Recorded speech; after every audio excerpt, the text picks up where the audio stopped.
What's up, YouTube? So today we are on the final part of the subframe overhaul. So starting off by tapping the diff with the M14 Condor bush or like diff upgrade.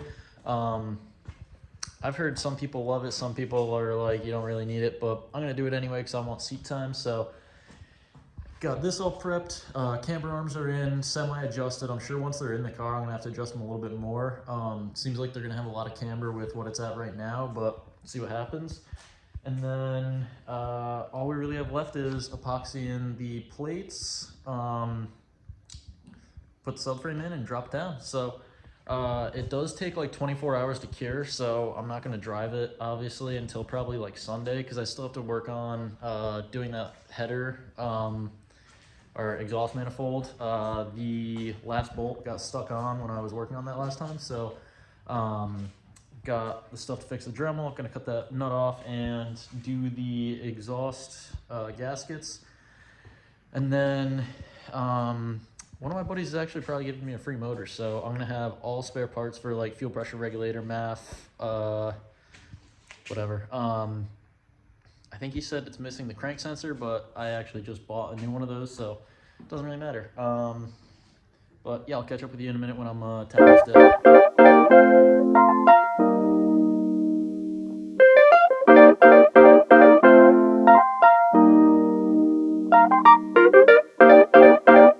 Alright, so for the M14 upgrade, you drill it out with a 1/2-inch drill bit. Then you get an M14 tap here.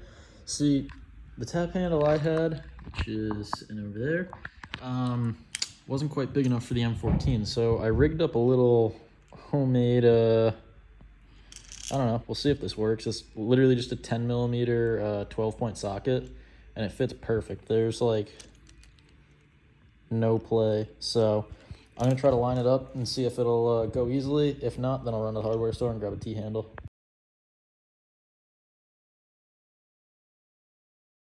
Sick. So we have threads. Time for the moment of truth. So this is the upgraded bolt from Condor. Money. So that's awesome. Now we're gonna hook up the axles, toss this on the subframe so it's all one piece.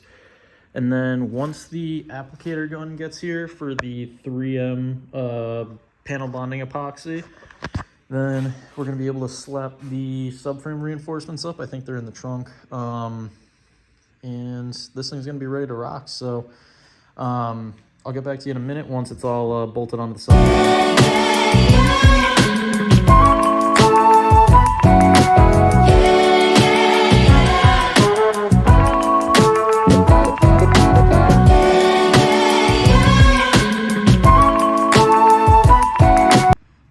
So everything is now bolted together, well, other than the drive shaft, but it's going to be running a ZF rear shaft, and then the G-Trag 250, I think is what's in the 4-cylinder car's front shaft.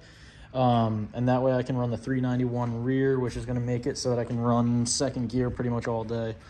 That also makes it so I can run the bigger axles, bigger brakes, all that stuff. So what's going to happen next is finish sanding the underside of the car, panel bond all the reinforcement plates in, and then mount the subframe. But before we get the rear subframe in, I actually have to do some maintenance on the E34. So we're going to be doing a quick oil change, lower control arms, spark plugs, and potentially valve cover gaskets. I don't know if I'm going to tackle that today because that's a lot. Cool. So like I said, this is the last part of the diff overhaul. We're going to be reinstalling it into the car today. All I really have left is finish sanding down the plates, or the places where the plates get bonded to.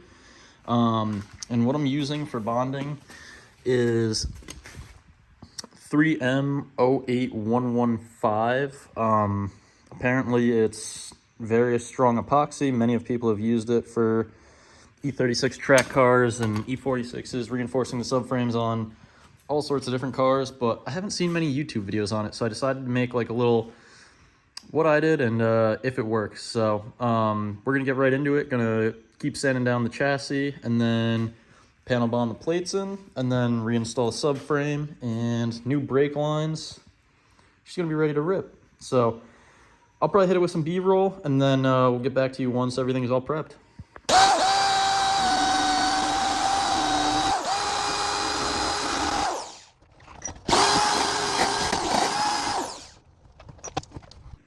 Cool, so I got all the spots sanded down. So now what we're pretty much going to do is take these reinforcement plates. These are the Condor ones. There's a few different versions. I think there's a new version of these ones that are a little bit more reinforced.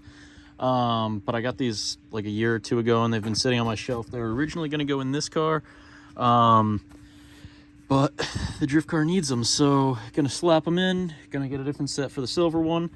But pretty much what we're gonna do, panel bond these to the chassis and see how they hold up, because this thing is going to see a whole season of drifting, and I've seen this on a ton of forums and a bunch of different things, so I haven't really seen it on YouTube, so I figured I'd be the test subject. If anybody else is interested in doing this, then I don't know. This video was made in April of 2023, and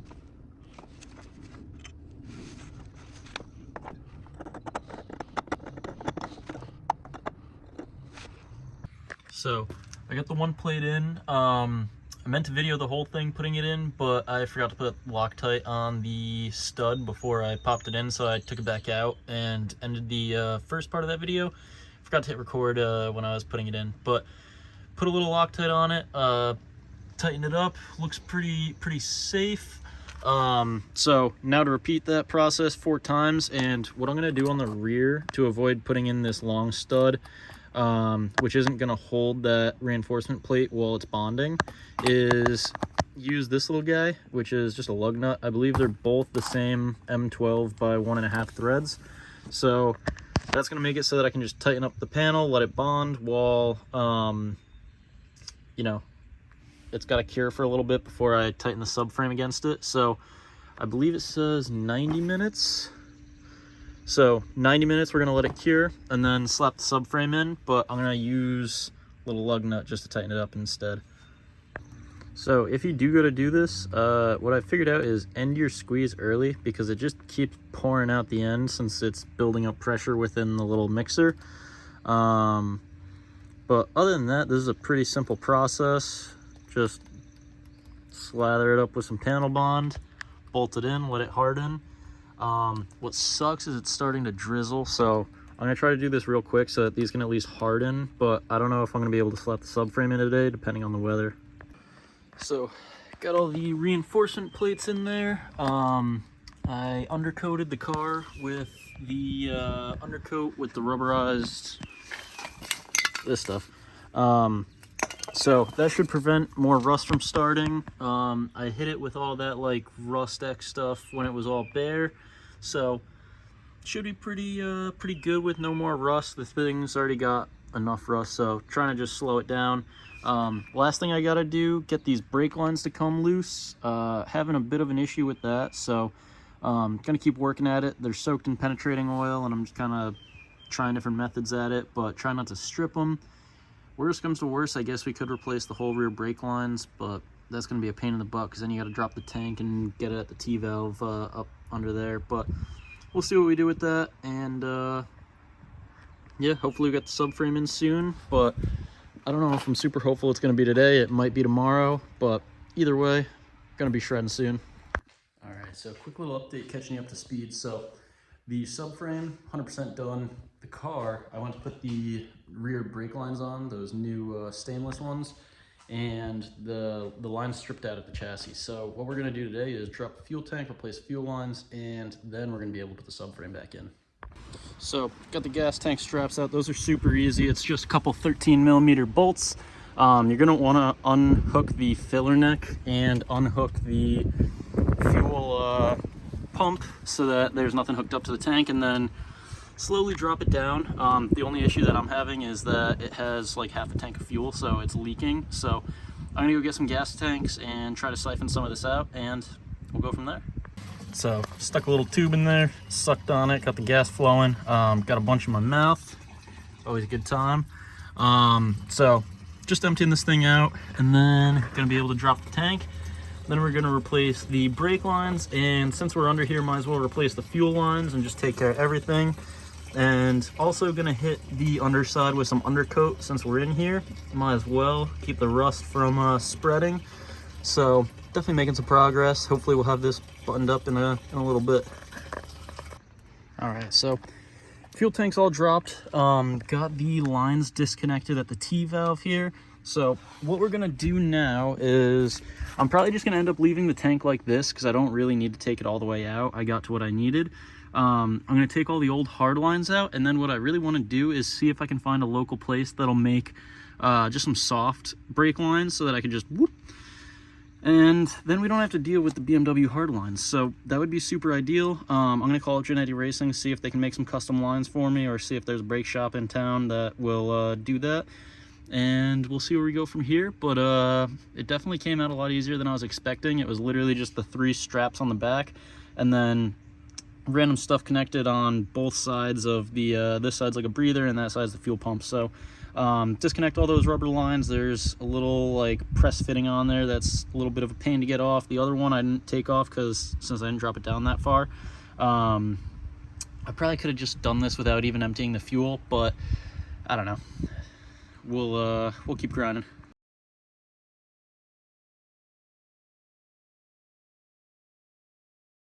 All right, so we're back at it. I had to run to Manchester and go to Fluid Dynamics. Company is sick. They were able to make up those brake lines, pressure test them, and all that. Let me flip the camera and show you. So what they did was they made these nice soft lines. They're the same material as the Condor line, and I just measured up the size that I need. I'm gonna run them to the spot that it runs factory. And then hook up the Condor soft line, and I'll be able to bolt the subframe up. What I am going to have to do is take the calipers off the subframe, because what I realized is none of these fittings really spin. So that's easy. 2 bolts on each side, take them off, tighten up these. So I got the fuel tank most of the way back up. Now I'm just popping on the lines and different things, getting everything squared away. But yeah, the soft lines were definitely the move. Took about 30 seconds to assemble everything. And oh man, now the rain's coming. Hopefully it's just a passing shower, because I want to get the subframe in, and then got to do the header or like exhaust manifold gaskets, and yeah. So made a lot of progress. All the brake lines are all ready to go. I currently have them tucked up out of the way so that I can put the subframe up. All the fuel stuff is back in place. All the lines are connected and whatnot. I did new fuel lines and all that just to, you know, ensure that everything is new and good for a good season. So it is the next day, and good news, the subframe is in the car. Last night I didn't really do too much filming while we were putting it in because I ended up having my dad and brother help. And I'm always super awkward filming, so just kind of slapped it in. It wasn't too hard, just lined everything up, put everything in place, put the bolts in, and it was good to go. So today I'm gonna bolt the trailing arms up. Right now I just have the jacks holding them because it got kind of late. It was dark, cold, and starting to drizzle. So gonna bolt those in today, bolt the coilovers in. So then the rear end is gonna be pretty much together. I am gonna put the springs in before bolting the coils up because it's a little bit easier. And yeah, shouldn't be too bad. So gonna grind on that and then put the interior back together, and then gotta fix or work on a few fuel things, and the car should be good for the road. So I'll show you some B-roll of, you know, turning some wrenches and putting the drive shaft in and whatnot, but subframe overhaul is pretty much complete.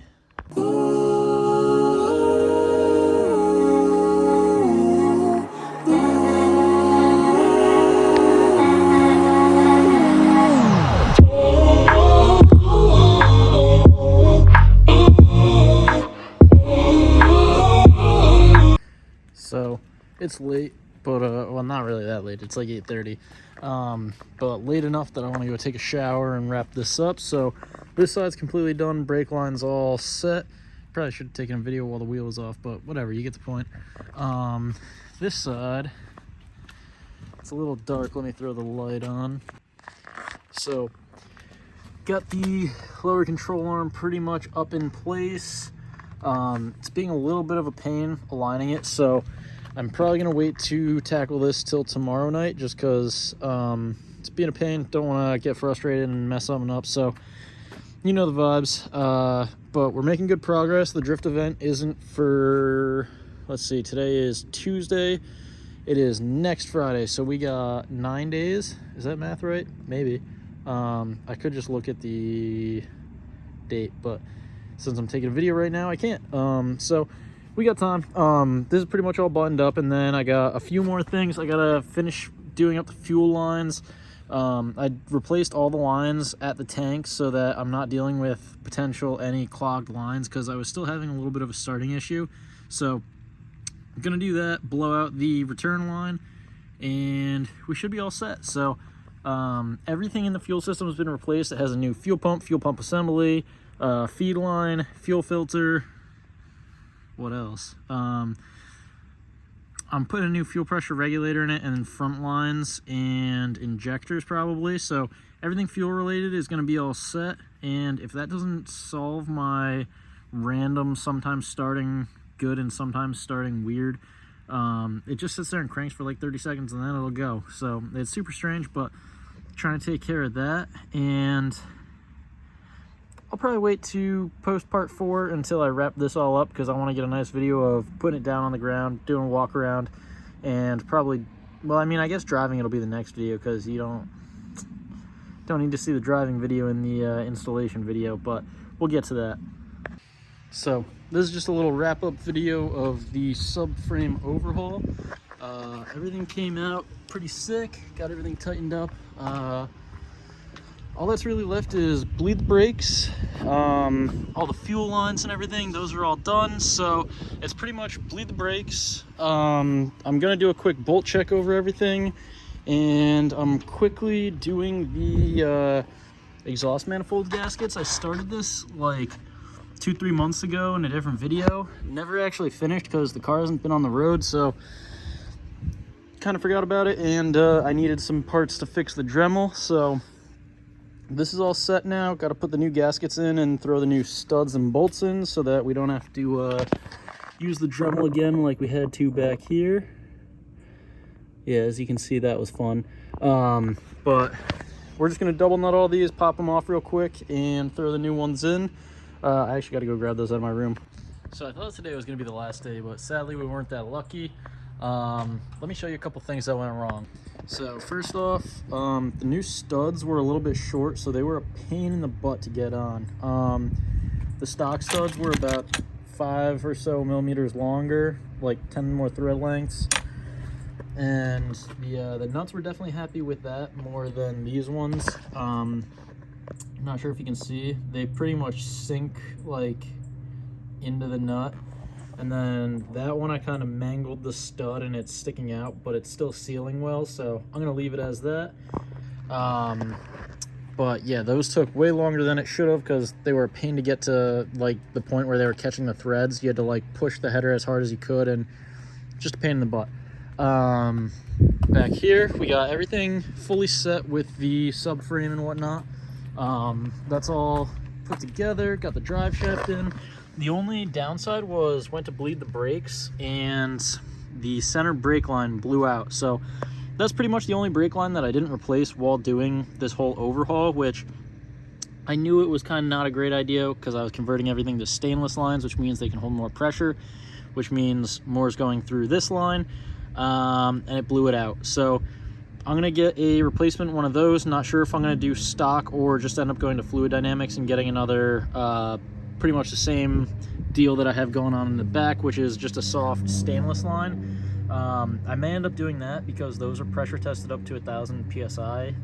The only reason I'm a little hesitant to is because, I don't know if you remember with the calipers, I had to take the caliper off to screw it on to the, like, screw in the line, because they don't have the like nice fittings on the head that screw in and let you kind of put it in place. So this is that main chassis line. It's the last line on the ABS booster, and it would have to run up here. So if I'm not able to get one that has a rotating head, it's going to be a pain in the butt, because I'm going to either have to take out the whole ABS unit here, which That in itself would be a pain. I guess that would probably be easier than taking out the T-fitting, so we're gonna see what we end up doing. But thanks for tuning in, and next video this car will be down on the ground on the road and ready to go.